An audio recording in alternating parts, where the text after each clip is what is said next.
You're going to love this story. I don't think I've ever really told this, and I'm saving it for the Michelle Tafoya podcast. So Yes. the guy who was the sound editor, and he'd won some Academy Awards. He was very upset because, again, this movie was done in like 2003, 4, so it's 24 years later of technology, and the track is sort of muddy, the original track from 1980, and you can enhance it a little bit, but it still doesn't sound like it would 24, 25 years later with technology.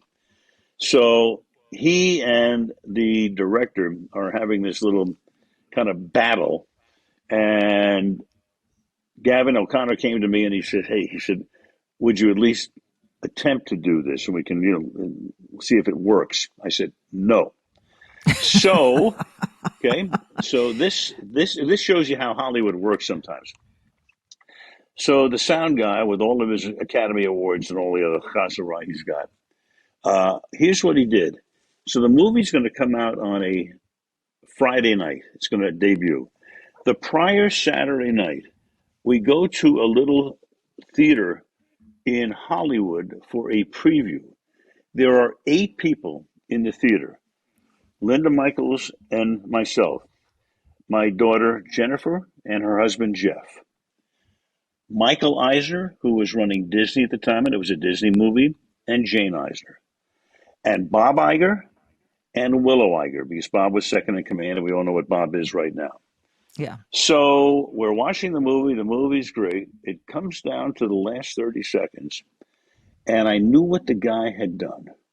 And the guy had, since he wanted a clean track, he made the music swell to the point where I got buried in the call.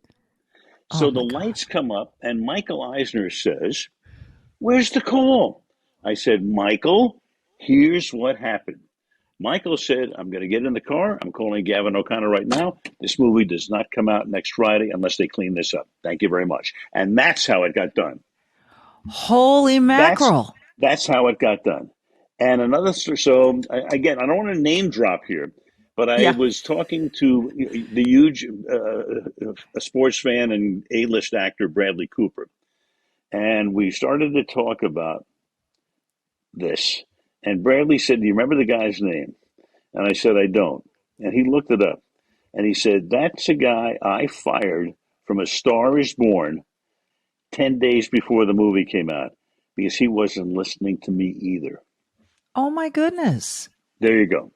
Well, great So, minds think alike, don't they? You and Bradley Cooper have so much in common. You oh, really yes, we do. do. Yeah, You yes, we do. do. Um, I we, think we know sound editors should not mess around with us, right?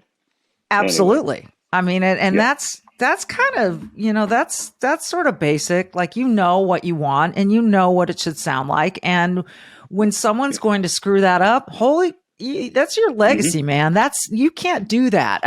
Hmm. That's the moment that everyone lives for in the whole game. That's the But moment. So Michelle, if I'm not sitting there 6 nights before with the guy, with the 2 men who were running Disney at that time, yeah, it comes it, out it that could have way. come out Well, that way. music just swells. Yeah, that is right. Oh my Anyway, gosh, that's yeah, that's cray cray. yeah, That is really, yeah. as the cool kids say, that's cray cray. That's great, great. That's wild.